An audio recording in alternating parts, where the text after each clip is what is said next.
Ilya had hated looking out the window since childhood. The endlessly monotonous landscape, which never changed, filled him with melancholy. In the village where he lived, time seemed frozen, nothing ever happened, nothing ever moved forward. But the boy couldn't go outside to see something new. After an accident in early childhood, he had been confined to a wheelchair. It all started with a cow named Mila. Quick and unruly, she once broke free from her tether and bolted down a narrow path, right where little Ilya happened to be at that moment. He didn't remember the impact or the fall, only the hospital room, and afterward, a life limited by the walls of his home and his wheelchair. His father had long since disappeared from their lives, and his mother didn't even have the money to rebuild the old porch to make it wheelchair accessible. For Ilya, the world had shrunk to books and the flickering screen of a TV. But on his 10th birthday, he escaped. Long hours of experimenting with his wheelchair had taught him how to fold it, and finally, he made it outside.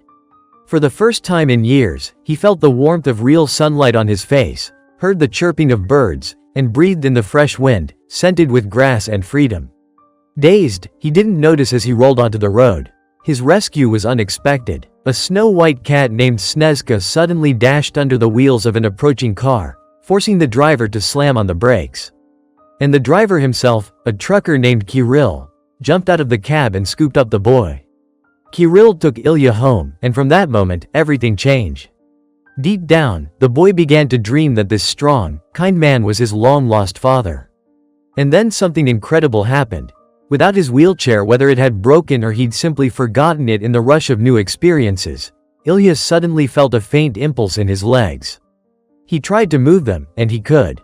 Day after day, he practiced, and within a few months, he could walk on his own. One day, Kirill returned with an unusual gift. In his hands squirmed a tiny white fluff ball, a kitten, the spitting image of Snezka. "You're doing great, kid," the man said, and Ilya couldn't hold back his tears. For the first time in his life, he didn't feel helpless, he felt strong. Not alone, but needed.